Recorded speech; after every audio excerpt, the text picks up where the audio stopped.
Olá, pessoal. Nosso grupo é composto pela Carolina Cipriano, Fábio Aragaki e Igor França. Somos estudantes da Universidade Federal Fluminense e vamos apresentar o adenocarcinoma de colo uterino como trabalho final da disciplina Morfologia 2. É, Falaremos brevemente do aparelho genital feminino. Na região extrapélvica, nós temos o monte púbico ou de Vênus, os grandes lábios, os pequenos lábios, o clitóris e a vagina. Nas estruturas intrapélvicas, vemos a vagina, o útero, a tuba uterina e o ovário. O útero, aqui, é um órgão muscular de parede espessa, que tem forma de pera invertida, é oco e situa-se entre o reto e a bexiga. Essa imagem é interessante, pois mostra sua posição anterofletida sobre a bexiga e posteriormente temos o reto. Falando da sua embriologia, na quinta semana fetal, a formação de cordões sexuais indiferenciados. No sexo feminino, eles são chamados de ductos de Miller, esses azuisinhos aqui. Superiormente, eles formarão as tubas uterinas, inferiormente, a sua fusão formará o útero e parte da vagina, como a gente pode ver aqui. Aqui temos as variações anatômicas do útero nas diversas fases da vida. Percebe-se que o útero da recém-nascida, o colo é maior que o corpo. Na mulher em idade reprodutiva, com a ação dos hormônios, o corpo fica maior que o colo. E na pós-menopausa, com o decaimento da taxa hormonal, o colo uterino volta a ficar maior que o corpo, como o do feto. Aqui observamos a vagina, com seu orifício externo formando o canal com colo uterino. O colo vem do latim cervix, que significa pescoço. Esse termo é utilizado nos artigos internacionais em algumas patologias, como a cervicite, que é a inflamação do colo uterino. Nesse corte coronal e vista anterior, temos o colo uterino, acima dele vemos o corpo do útero e superiormente, em formato de cúpula, temos o fundo do útero. Vemos também as tubas uterinas ou de falópio, com o istmo mais proximal, a ampola medialmente, que é o local em que ocorrem 70% das fecundações, seguida do infundíbulo com suas fímbrias que fazem uma espécie de massagem nos ovários. Observamos também que a parede uterina ela é composta de um revestimento interno, o endométrio, uma camada intermediária de músculo liso, miométrio, e a camada serosa externa, denominada perimétrio, que nada mais é do que a porção do peritônio que recobre o útero. O colo uterino, aqui, é cilíndrico, ligeiramente expandido medialmente, tem cerca de 2,5 centímetros de comprimento e é abraçado pela vagina, como podemos observar aqui. A mucosa endocervical apresenta dobras palmatórias, sendo mais fibrosa quando comparada à parede do corpo, que tem um aspecto mais liso. Em relação à vascularização, a aorta abdominal origina a artéria ilíaca comum, que se subdivide em ilíaca externa e ilíaca interna, que se ramifica em artéria uterina. Aqui, a artéria uterina chega na altura do colo do útero, como podemos observar. Ela emite ramos ascendentes na margem lateral e se anastomosa com a artéria ovárica, que é um ramo da aorta. Inferiormente, nós temos os ramos descendentes dela e a artéria vaginal aqui, que também se anastomosam. A artéria uterina também se ramifica posterior e anteriormente, irrigando todo o útero.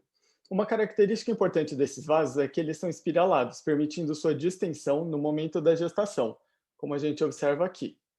Vale lembrar que a proximidade da artéria uterina, do ureter e da veia uterina demanda grande atenção dos cirurgiões nas incisões, clampers e suturas, para não unir estruturas diferentes. Quanto à drenagem linfática, os vasos linfáticos do útero estão contidos em 3 redes ou plexos principais, um na base do endométrio, um no miométrio e um subperitonealmente, que vai ascender aqui para os linfonodos ilíacos e pré-aórticos. A drenagem linfática ela vai ter um papel muito importante nos carcinomas, né, como esse que a gente vai tratar, já que a cirurgia das doenças malignas, além desses dos órgãos afetados, né, está intimamente ligada ao sistema linfático. E tumores como o de colo de útero, eles vão drenar para linfonodos profundos e a análise desses linfonodos vai auxiliar na detecção precoce de tumores ocultos e também vai mostrar disseminação e extensão do câncer, já que vai ter uma tendência dele seguir esse caminho, ó. Vai ter uma rota, que eu vou mostrar no próximo slide. E esse mapeamento também vai permitir um delineamento de qual seria o tratamento mais efetivo para o paciente, se cirúrgico, quimioterápico, radioterápico ou uma combinação deles. Bom, aqui seria a rota de drenagem linfática do tumor, né? Aqui à esquerda a gente tem um corte coronal, e aqui à direita um corte sagital, mostrando essa rede de drenagem linfática, né, do útero, e que vai ser acometida pelo tumor, né? E esses linfonodos em preto, aqui seriam os primeiramente acometidos, né, pelo câncer de colo de útero, e esses em cinza, os secundariamente acometidos. Né? Então, a gente vai ter essa rota de drenagem linfática, sendo também uma rota importante na disseminação de metástase para esse tipo de câncer. Quanto à inervação, né, ela vai se dar a inervação simpática pelas fibras de T11, T12, L1 e L2, e a inervação parasimpática pelas fibras parasimpáticas de S2, S3 e S4. Bom, agora a gente vai falar um pouco do adenocarcinoma de colo de útero, que seria um foco do nosso trabalho. Em relação à epidemiologia, né, trata-se de um câncer de grande importância médica, com cerca de 570 mil novos casos por ano no mundo, e sendo responsável por uma média de 311 mil óbitos.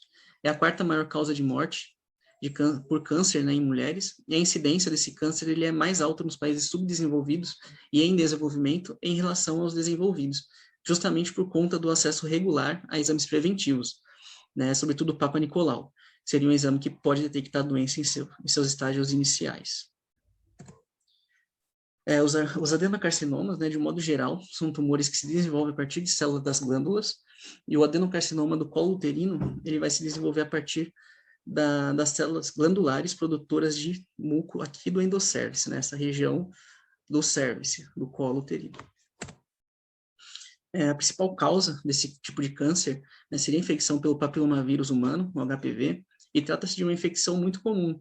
Né, estima-se que cerca de 80% das mulheres sexualmente ativas vão adquirir, né, esse HPV ao longo de suas vidas. E o colo de útero também, ela é uma região, a região mais baixa e estreita do útero. Esse útero ele também vai ter duas partes. O corpo, que é onde se desenvolve o bebê, e o colo, que liga o útero à vagina. E o câncer de colo de útero, ou câncer cervical, ele vai ter início do tecido de revestimento desse colo uterino. Bom, quanto aos fatores de risco, né, os principais seriam a infecção pelo HPV, o tabagismo, histórico de EDSTs, né, relações sexuais sem preservativo e com múltiplos parceiros. Isso estaria relacionado também à infecção pelo HPV, né, um aumento da probabilidade da mulher contrair esse HPV, que seria o principal fator de risco. Tem outros fatores de risco também, como o uso prolongado de anticoncepcionais e imunossupressão. Quanto aos sintomas, né, em estágios iniciais, o câncer de colo de útero geralmente não vai apresentar sintomas, né? Esses sintomas só vão aparecer em estágios mais avançados. E também a presença desses sintomas não significa necessariamente que a mulher tem o câncer, mas que é preciso consultar um médico. Em estágio inicial, né, geralmente é sintomático, mas pode acontecer sangramento vaginal, né, não relacionado à menstruação, pode acontecer dispareunia, que seria a dor no ato sexual, corrimento. Já em doenças mais avançadas, a mulher pode ter dor pélvica ou lombar, com irradiação para a região posterior dos membros, e em casos assim mais extremos, né, a mulher pode ter hematúria, que seria a presença de sangue na urina, uretrohidronefrose, que seria invasão do trato geniturinário, ou hematoquesia. Essa hematoquesia seria a presença de sangue na região do reto. E sobre oclusão intestinal, então esses sintomas aqui demonstrando invasão, né, do tumor em outras estruturas. Com relação ao diagnóstico do câncer de colo de útero, cita-se 2 exames. O primeiro é o Papa Nicolau, também conhecido como preventivo. Insere-se o espéculo na vagina da mulher, abre-se o canal vaginal, o espéculo também é conhecido como bico de pato, e o profissional consegue observar o colo do útero e também realizar um esfregaço no colo a partir das células do colo do útero para a realização de posterior citologia. Caso a citologia dê como resultado alguma lesão precursora, realiza-se a colposcopia, que com auxílio de colposcópio, que aumenta até 40 vezes o tamanho da imagem, o médico consegue identificar estruturas com maior detalhe. Na colposcopia é possível a realização de biópsia e posteriormente vai ser levada ao estudo patológico como padrão ouro de exame de câncer de colo de útero. A seguida, nós vamos observar o sistema de estadiamento do câncer de colo de útero, que, de acordo com a Federação Internacional de Ginecologia e Obstetrícia, está dividido em estágios de 0 a 4, de acordo com a extensão e disseminação do câncer. Aqui também a gente pode observar nesse texto alguns estágios, desde a infecção pelo HPV, principalmente, até a neoplasia invasiva, e ao lado, à esquerda do vídeo, nós podemos observar uma tomografia computadorizada com uso de contraste em corte sagital, mostrando o tumor restrito ao útero, ou seja, em estágio 1. No próximo slide, nós vamos ver a classificação, tanto de acordo com a OMS, quanto a classificação de Richard, das lesões precursoras e também do câncer de colo de útero em baixas atipias de significado indeterminado. Aqui nessa figura nós podemos ver diferentes estágios de lesões do câncer de colo de útero e o acometimento de linfonodos, que também é consideravelmente importante. Com relação ao tratamento, existem basicamente 3 opções: a cirurgia, a quimioterapia e a radioterapia. Na cirurgia, cita-se a conização, que é a retirada do colo do útero, a esterectomia, que é a remoção do útero e gânglios linfáticos. A depender da extensão do tumor, pode haver também a remoção de ovários e tubas uterinas. E a traquelectomia, que seria a mesma coisa que a esterectomia, só que com preservação da fertilidade, não se retiraria os ovários e as tubas, enfim. A radioterapia e a quimioterapia são para estágios mais avançados do câncer. Com relação à prevenção, como nós já falamos anteriormente, a principal etiologia é a infecção por HPV, principalmente dos subtipos 16 e 18. Por que é importante a vacinação? Justamente para proteger dessa infecção. O SUS, o Sistema Único de Saúde, vacina gratuitamente meninas de 9 a 14 anos de idade e meninos de 11 a 14 anos com a vacina tetravalente, ou seja, por 4 subtipos de HPV. Já existe uma vacina de HPV nonavalente que já foi aprovada pela Anvisa, porém ainda não está disponível nos serviços públicos e privados. Essa é a nossa bibliografia e, finalmente, eu gostaria de agradecer a todos os presentes pelo espaço e pela atenção. Muito obrigada.